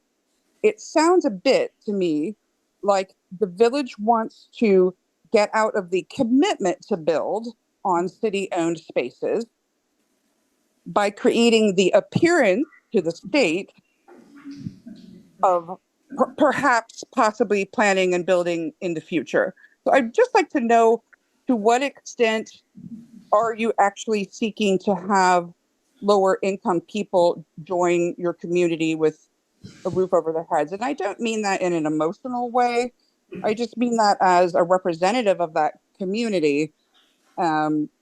It was very helpful, I hope, to my community when I stood up at meetings and they knew me as a mom, room parent, school booster, community volunteer, Harvard alumna, fundraiser, World Bank veteran. They knew the work I had done on the committee. And I was one of the first, if not only, people to stand up and say, I am one of the people who needs affordable housing. You may not realize that, but I do. I fled domestic violence, went through a brutal divorce, and my son and I are rebuilding lives. I'm starting the Middlebury Institute of International Studies MPA program in 10 days. We visited campus in Carmel-by-the-Sea very recently, and we're super excited to join you all on the peninsula. We want to welcome you. The whole room wants to welcome you to Carmel-by-the-Sea. Thank you. And we can't wait for you to get involved. I'm not going to touch the hot third rail of who wants whom, next door neighbors, because here we're just trying to solve a very specific problem. But once you get here, I'm sure you'll influence a lot of folks' minds. I want to now let the next person in line speak, which I'm sorry is not you. It's Dale, and then we have some other folks in the back too, and then Mark. Thank you, Victoria. I'd like to point out a couple things. First of all, I hope all of you realize what you're seeing in this room tonight. I've been part of it from the beginning. And it's pretty remarkable that, first of all, Alessandra got the discussion going about this subject at the council. And then the council approved a resolution that this group put together. Victoria had a big part in that. And Victoria and Christy have been doing a remarkable job holding our feet to the fire. But this is pretty incredible what's going on. There are meetings going on with staff and these 10 to 12 people on a regular basis every Thursday. You're all here, and the points that are being brought up are just remarkable. So let's applaud the process working, because it really is an amazing thing that's taking place right here tonight. So let's hope we have more of this. Second, to throw a little damper on the ADU situation, if I'm not mistaken, it's not like we just say we can do 149 of them and the state's going to accept it. Right. Because we've done such a poor job in the past, maybe Hans, somebody up there should probably talk about this, just to put some reality into this situation. Yeah, I didn't want to be a Debbie Downer, but I was going to get there eventually, Dale. Yeah, there's a couple things. One is, I think some people are excited about the JADUs. One of the state requirements is there has to be a diversity of, housing in your plan. So it's not like you could just load up on like one strategy, even if we were really gung-ho on it. It does have to, sort of satisfy that. And then the other thing is, on the ADUs, and I didn't want to get into this too much because it gets kind of granular, but basically, like, when we submit this amendment, we need to have a projected number of kind of new potential affordable housing units that have been identified that, adds up to 149, right? And they have to be projected. That's a little bit different than going out and getting them permitted, right? And so there's going to be a limit to what we can do on the permitted front. There's also a limit to what we can do on the projected front with ADUs, and that's because the projection for ADUs comes from a formula. So basically, they look back like 2019 to 2023, and they say, how many ADUs did you produce per year on average? And you essentially multiply it by 8, which is the number of years in this planning period, and that's how many projected ADUs you get. Maybe on the margin, if you add some incentives to produce ADUs, you might be able to get them to juice that projection a little bit, but what we've heard is like a maximum of a 20% boost.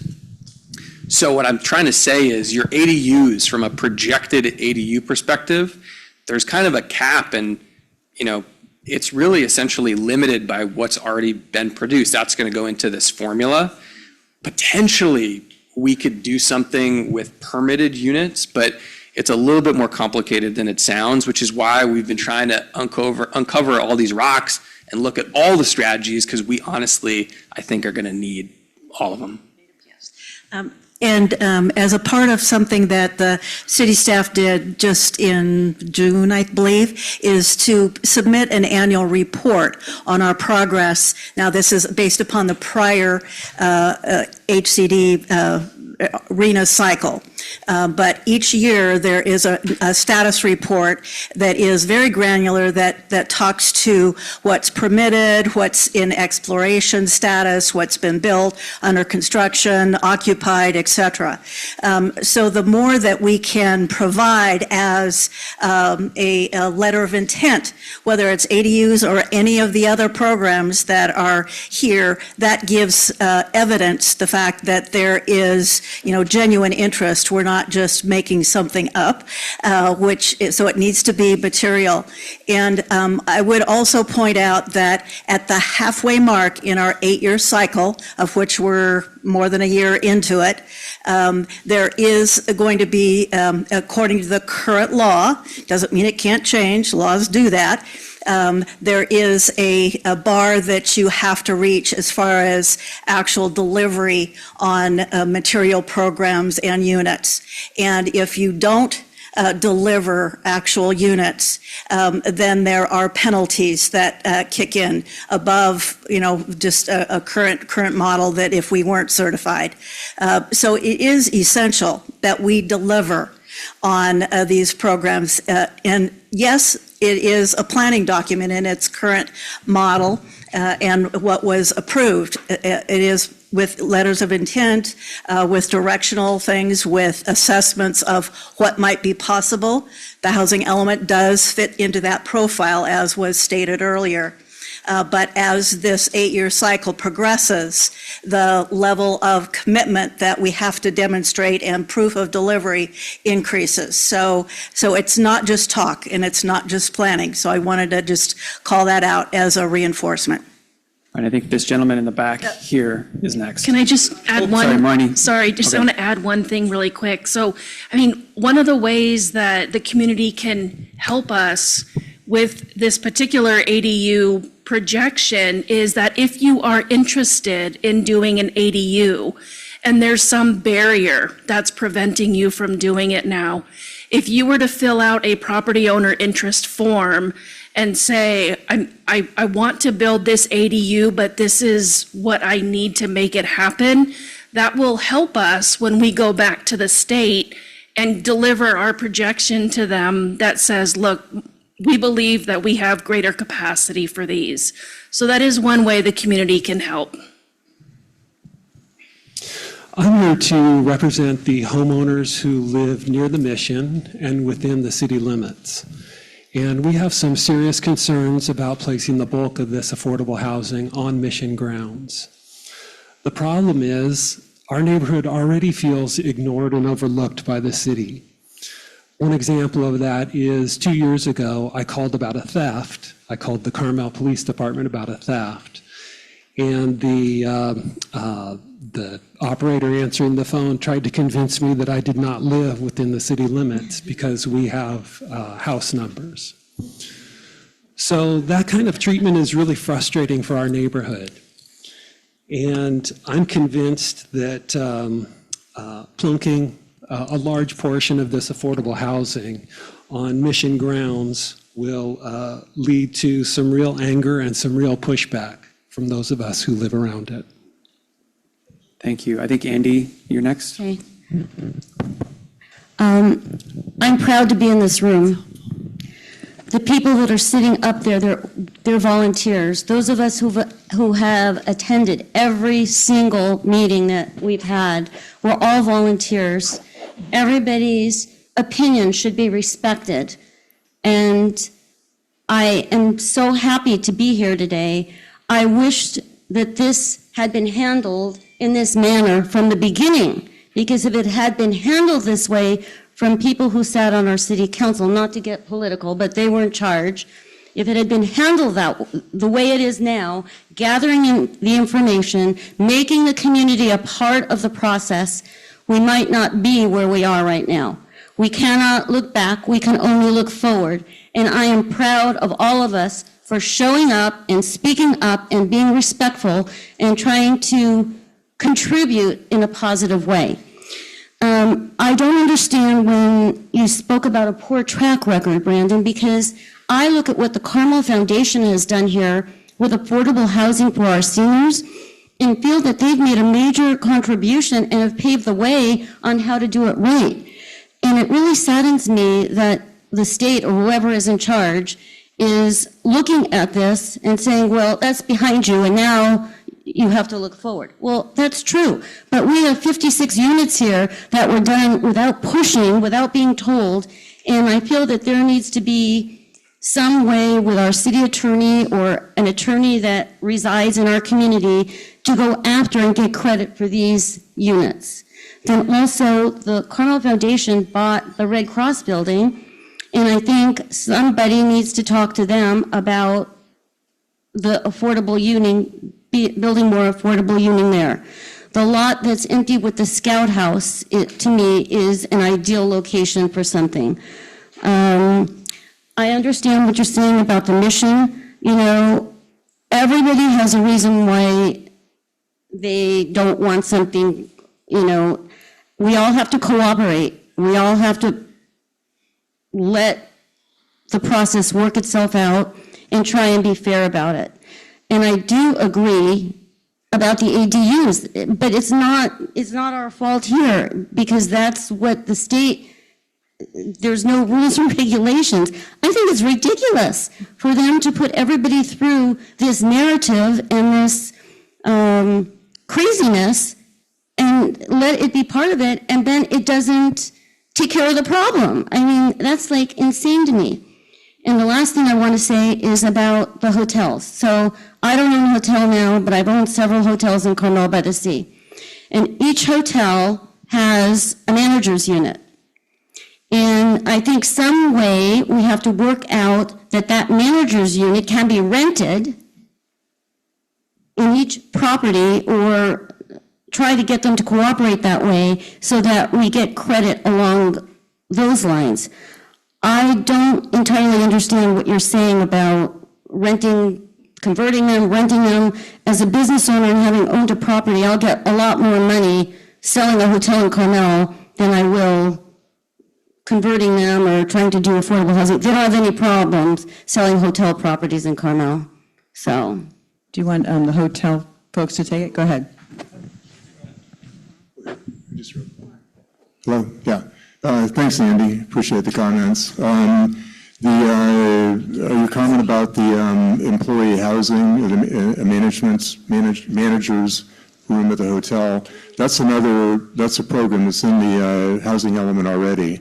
And I think out of the 40 some odd hotels, they've given us credit for 31 of those employee rooms. convert a hotel room to employee housing, and we'll give you an extra hotel room, to offset that. So it's already there. It's 31 out of the 40 some. We could try to obviously try to supercharge that and get them to all the hotels to participate in that, but it's only going to add a few more. So that program, seems to be kind of on the way. I saw Ian had his hand up, and then I think, are we down there, Wayne, and then we'll go to Ian? 2, Okay. 3, 4. Okay, yeah, 5, and then. 6, sorry. Yep, Go ahead. okay. You're next. You're next. Go on. There's a lot of property moving around here by the sounds of it, and therefore money moves around. And maybe I missed it, but I don't understand how a builder is going to be incented to build something that ought to command $10,000 a month and have low-income people occupy it for low rent. So I'm probably missing something, but how do those two aspects meet? Mark, you want to take that one? Yeah. As far as the hotel program goes, the benefit, like this woman said, is hotel rooms are valuable in Carmel. So by selling those and redeveloping a property that performs at the lower level, it's an older property, it probably used to be an apartment complex.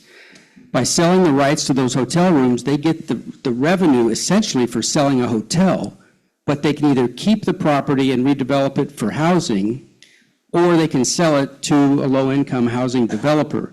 And if they're retrofitting an existing building that used to be an apartment complex, it's a lot cheaper than building something from the ground up, and it will be profitable under that particular program. Does that answer your question? Yeah, thank you. It's kind of selling it twice, just really quick. This is the alchemy that blew my mind when the hotel little group came up with this, is that they're selling the rights without selling the property. And then they still have the property. So you get 2 bites of the apple. It kind of creates money from thin air. You never saw that before. Wait, Victoria, was your question only about hotel rooms? Yeah. Right, so if I could read into that question one more time, use Carmel Bakery again as an example. If I wanted to build 3 or 4 units on the rooftop of a downtown building, it's going to cost X amount of dollars, correct? And building is really expensive today. And if I'm going to commit to only renting them as affordable, there's a ceiling about how much I could rent it for. And I believe there's a ceiling about how much people who rent those can earn, correct? So I think your question was, why would I want to do that? Right? Why wouldn't I just do it as, build it, if I could, get the permits for, and rent them as market rate? Well, some of us might want to, like I just said earlier, commit to saying, I really could use some workforce housing, as Donna Jett said. So it's not going to be easy to convince people to do that, but we're hoping that that is one of the elements. And just to, right, so the program allows for someone who owns the right to operate a hotel to transfer the right for that and have someone purchase that. They get to, they have the right to transfer it to someone who wants to purchase it. So they're selling the right to operate a hotel, but they can keep the property, convert it to affordable housing, or sell that to someone who will develop it as affordable housing. So as Victoria mentioned, they get the opportunity to take an underperforming hotel that's older, and probably was an apartment at one time, and they get to sell the value of the hotel rooms, and they can redevelop it into affordable housing, which is a lot cheaper than building something from the ground up.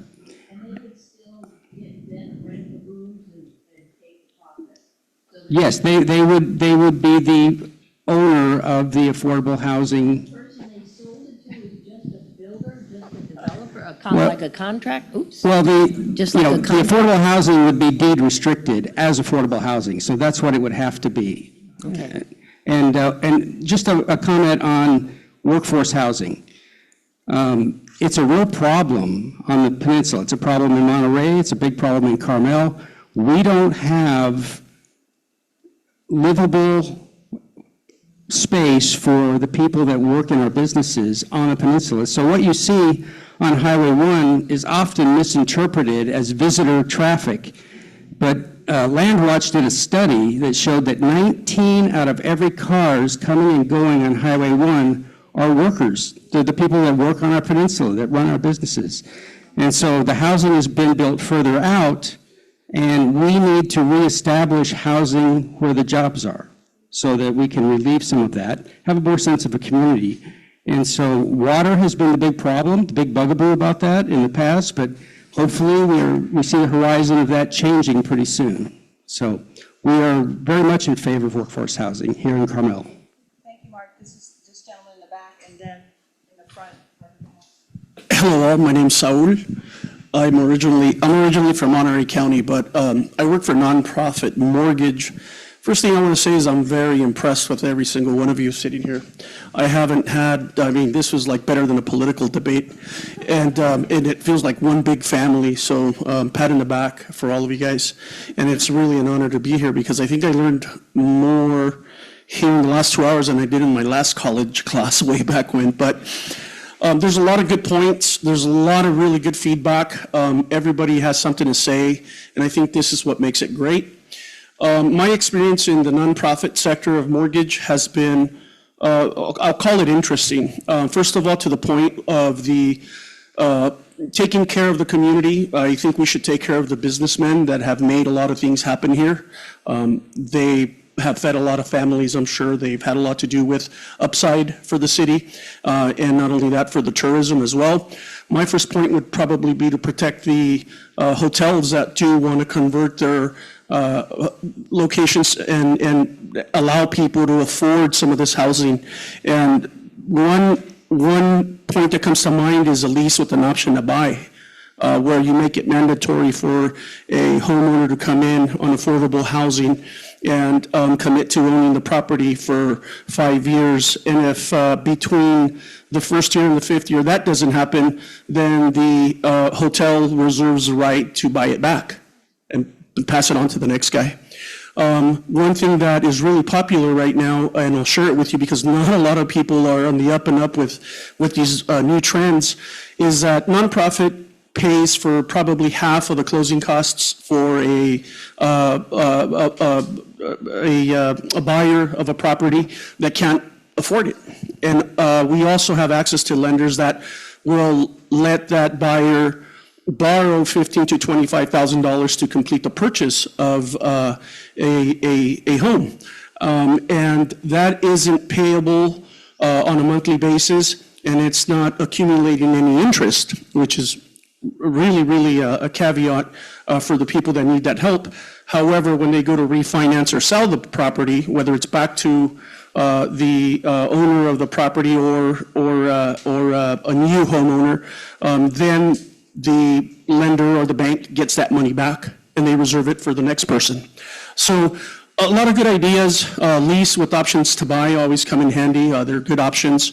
Even for ADUs, people that want to rent out their property or ADU long-term, that's also an option. I will leave some of my cards here on the table, so for anybody that may be interested in knowing more, thank you. And remember to take notes and submit. Okay, thank you. We have, I think, I just want to do a little time check because we're very close to the 2-hour mark. I think we have a few hands up, and I think we're going to get to them all, but probably might be a little bit over. There's a gentleman, it was Parker next, and then, sorry, the gentleman in the back, and then. Actually, I was pointing out that I seem angry. I am angry. And a lot of people should be angry. A couple of years ago, we were talking about this low income, which is now turned to affordable housing in Brandon. What this council at the time promised they would never build anything. We just need to show the city that we're willing to do it. Don't worry, we don't have the water, we don't have the land, we don't have anything to do it. We're not building it. And now we're forced to do it.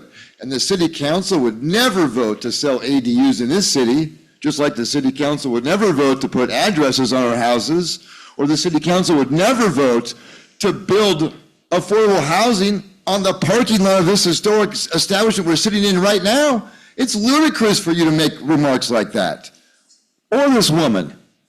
Think about who you're voting into this town And where we're here now, this meeting's happened 100 times. You're not the decision makers, as she said. The people who are going to vote to sit on the council are ultimately going to make the decision. During COVID, we had 4 different surveys that you were a part of because people wanted to keep parklets out. 90% overwhelming that the public wanted to keep them. The city council voted them down. And they do a lot of things on a recommendation from staff like you. So yeah, I'm fucking angry. Okay, that's it. That is it. No, please, let's be respectful, you know? It's a respectful word. My uncle taught at Stevenson School. He wrote a textbook. The gentleman in the back is next. Yes. Thank you. You asked in the very beginning about... Closer to the mic, maybe. Or I can give you this one. I think the battery's dead. Okay. Close to the mic, though. Thank you. Chuck Najarian, I'm a Carmel resident. You asked in the very beginning if there was a different way to approach this, and in fact, you asked if there was a different way to get out of a contract. One suggestion I have is employing the Surplus Land Act. The Surplus Land Act, the statute itself, the Surplus Land Act, the statute I'm referring to, requires that in order to build housing on public land, you have to engage this act and determine that the land is surplus or not. I don't think those parking lots are surplus. There's no way they can justify that. That would have taken them off the table if that was done in the very beginning. So we spent a lot of time, a lot of energy, a lot of effort, a lot of anger about that point, and that's why we're here. So my suggestion is that the city engage the Surplus Land Act right now, as soon as possible, and remove those from the list. I'm not sure what was driving the decision not to do that. Maybe there's a technical reason I'm missing. I'm open to whatever. The other thing I think would be good is we're proceeding here, and there's a lot of impacts that haven't been identified or assessed. That's because an environmental impact report wasn't done on the housing element. And so, for example, all the foreseeable impacts that could occur from removing those 2 parking lots were not identified. They were not analyzed, they were not mitigated. In addition, we've got construction of 349 potential housing units here. We've got 3 to 4 large commercial projects that are in the pipeline that will also be constructed, including some demolitions. And those impacts from that have not been assessed. And so I'm sitting here wondering about housing and whether I'm for it or against it. The question is, am I for it or against it in Carmel? And Carmel at 1 square mile, I've got a lot of questions about the applicability here. But let's assume that it can work. I'd like to know what the impacts, what are the ramifications of this, a formal analysis. Now, it's too late to do an EIR because the negative declaration was already approved. I guess it was in April. But still, there's nothing preventing an analysis comparable to an environmental impact report to be done so that impacts people, the residents, the decision makers understand what the negative ramifications might be. We've heard a lot about the positive ramifications. I think it's important to have balance before we decide how to proceed. Thank you. Thank you, Chuck. I think that a number of people brought up the surplus land issue during that approval process. And I think, unfortunately, we're in the situation now where we actually have to just safeguard the one thing we do have at the moment, which is protection from builder's remedy. I think you could be exactly right about this. I'm not an expert at all, but just from what I've picked up, and it's a point that I asked the council to explore early on, now it's in the past, unfortunately, and if we take the units off of the lands now without having a substitute plan, we're back in danger of losing local control. That's just where we are. It's regrettable. It's regrettable. Sounds like we lost control. You know what? Yes, sorry, we got to let new people speak, and then we're going to try to go home. Regrettable indeed. I would just say this. The very first question I heard, what about the pit? I've been sitting here thinking about that. And what about the pit? If there's going to be 12 apartments on top of the retail, I know Carmel needs more housing. I'm not sure Carmel needs any more retail than it already has. It sure as hell could do with 24 or 36 apartments to better effect than more retail at the ground level. So I hope that that question gets really thoroughly exhausted, and maybe Pastor wants to do something really magnanimous and change direction and build some housing over there. Does anyone want to call him up? That would be Go ahead, good. Bob, and then I want to speak to Bob has a question. I mean, So, yeah, comment. again, as a planning commissioner, when we approved that project, we had to approve it based on the current zoning, which requires that first level to be commercial. And I'm not disagreeing with you. I think beyond just that project, I think there are plenty of current storefronts more on the fringe of the commercial core that, for a lot of reasons, might be better deployed as housing, as residential. I think the only thing, the 12 units, the 12 apartment units in Eureka Plaza, they do count towards the arena. They're just not low income. And so it's very low fruit, if you will, because we're not all that concerned about coming up with the at market rate or above. It's really trying to solve for the other problem, all of which is created by a state government that is forcing a one-size-fits-all solution in a place that it doesn't fit. And I just want to add to what Bob said, because both the Planning Commission and staff on projects like that do push on developers. So we did push on that developer both at a staff level and at the Planning Commission level to add more units there. The issue was, and this is one of the things that is going to be changed through the currently adopted housing element and probably will stay in there, is that the requirement for a certain level of density on a site. So the reason that the Esperanza Carmel group picked the number of units that are there, because if they had put one more unit on that site, they would have been forced to build at least one affordable deed-restricted unit. So they did the math and decided not to do any more. They're a private developer, that's their right, but we can change our rules, the rules of the game for developers like that they're going to have to give us more units. So that's the type of thing we want to talk about and do in these. And if anyone does have a bat phone to Patrice, give him a call and see what you can do. But we did try both at the staff and Planning Commission level. This lady in the front's been waiting patiently. Anyone else? Okay. My question is. Speak right into the mic. My question is, we don't have water, okay? So I can't see us building anything. We were thinking about showering together because of the fact that we don't have water, okay? So how in the world are we going to build all of these places when we don't have water? And fine, we have water maybe this year, but we've had years where we don't have any water. So, this is absurd for us. We should be exempt from this, and we should speak up for ourselves. We are an area that doesn't have water. How do we build more? I'll quickly just address something because we've talked about it a lot here. The state doesn't care whether we have water or not because they're not asking us to build. There is a check-in point, but they're asking us to plan for future development that we like. That's basically what they're trying to get us to do. So it doesn't matter as long as the plan is ready. And then the water comes in, maybe a little bit of water comes and somebody builds something.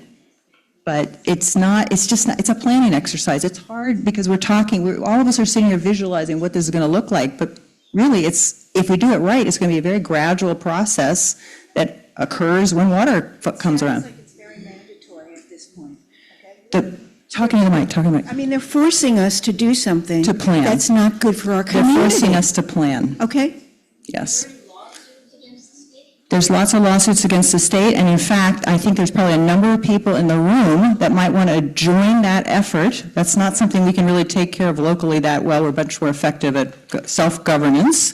But please, there's tons of resources. There are folks up here that can help you if you want to get involved in that effort. Ian has a thought? Sure, I just wanted to say that I'm grateful to all of you on this panel here who are all private citizens, and this is unpaid volunteer work. You really stepped into the breach to help our community.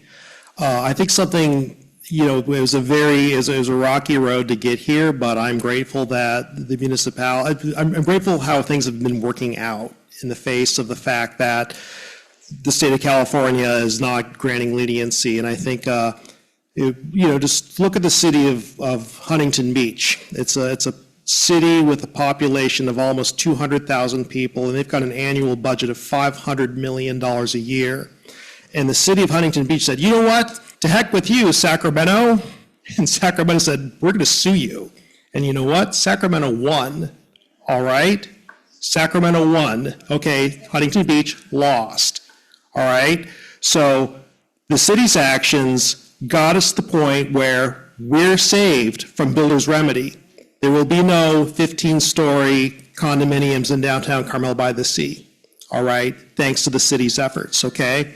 And now, through your hard work and your volunteer unpaid labor, right, you're now going to fine-tune this thing and create a program that addresses a very serious and very real housing crisis in the state of California. Okay, and I do not doubt the sincerity of any of you when you say you want affordable and moderate-priced housing for our community, right? So I'm grateful to all of you, and thank you. I'll take the appreciation, Ian, thank you, but it really isn't these folks that are going to be doing it. We've done a lot of research, and just curiosity has driven this incredible sort of self-education that's happened, but it's only been a few weeks for us. And so really, it is a community effort. This is a casual volunteer group, as you said. We, the pronoun you, we're going to do this, we're not going to do it. The whole group has to do it. The council ultimately will approve something.